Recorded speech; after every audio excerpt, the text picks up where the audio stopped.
Saludos, le habla el profesor José Díaz, docente de la Unidad Educativa Colegio Jesús Redentor, del área de formación Ciencias Biológicas del tercer año de Educación Media General. Iniciaremos con la tercera unidad de aprendizaje titulada Transporte Celular. El transporte celular.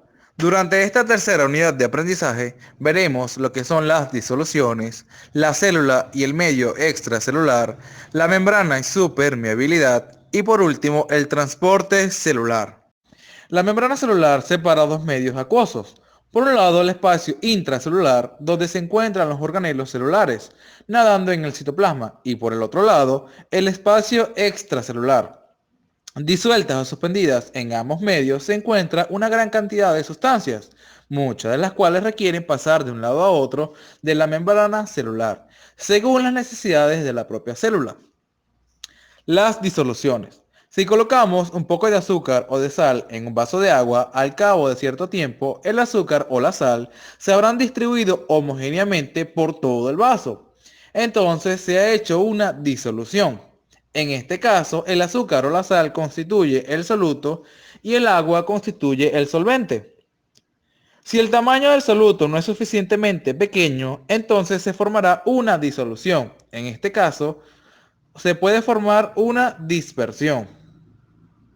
Según sea el caso, entonces tenemos disoluciones verdaderas o sistemas o dispersiones coloidales.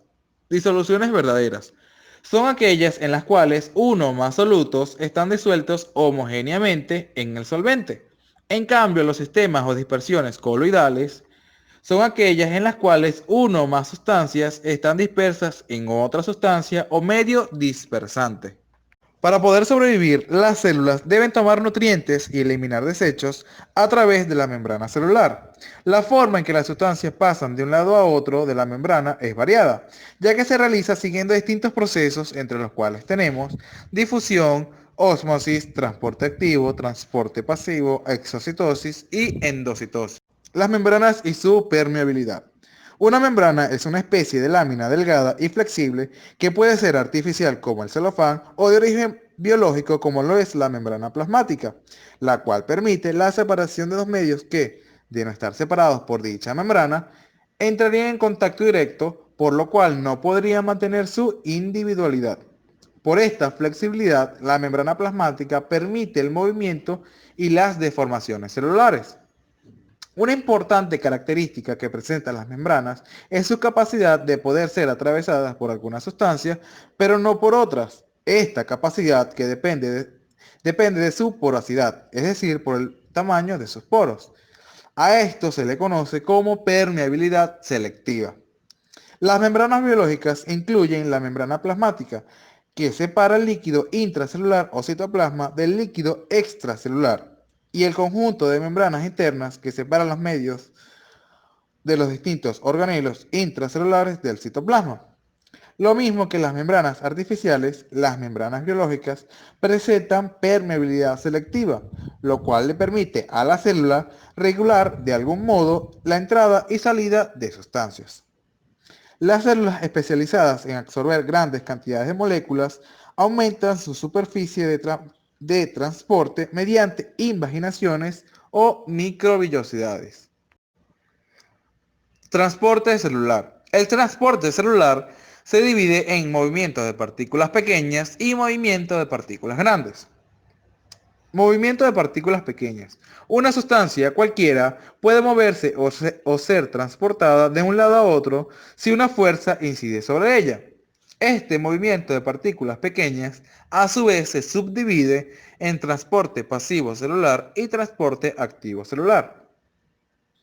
Se conoce como transporte pasivo celular aquel en el cual las sustancias transportadas hacia el interior o hacia el exterior de la célula se mueven siguiendo fuerzas naturales o tendencias, por lo que no requieren de aporte de energía extra. Esta puede ocurrir por mecanismos como la difusión y la ósmosis. La difusión se conoce como difusión al proceso por el cual las partículas de una sustancia se dispersan en forma espontánea y uniforme en otra sustancia. En cambio, la ósmosis se define como el paso del solvente de una disolución desde una disolución con menor concentración de solutos hasta otra disolución con mayor concentración de solutos. El transporte activo celular.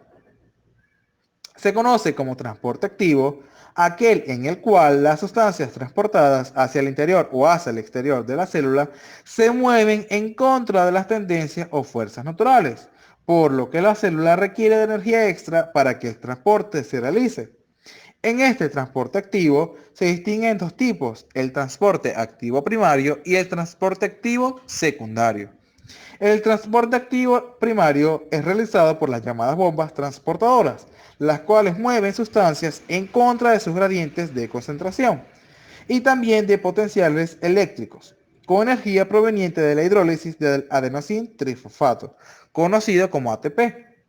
Las bombas transportadoras son proteínas que se encuentran en las membranas celulares. Transporte activo secundario.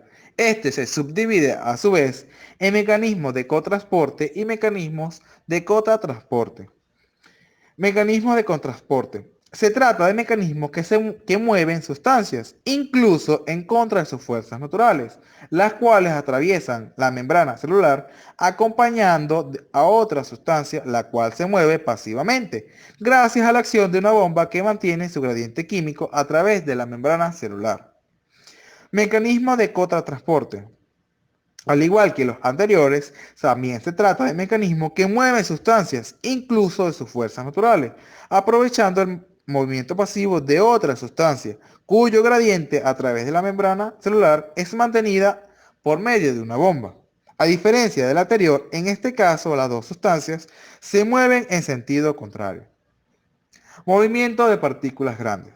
Las células, además de intercambiar partículas pequeñas como lo es el sodio y el potasio, con el medio que las rodea también pueden intercambiar partículas cuyo tamaño es relativamente grande, como es el caso de las proteínas y las bacterias.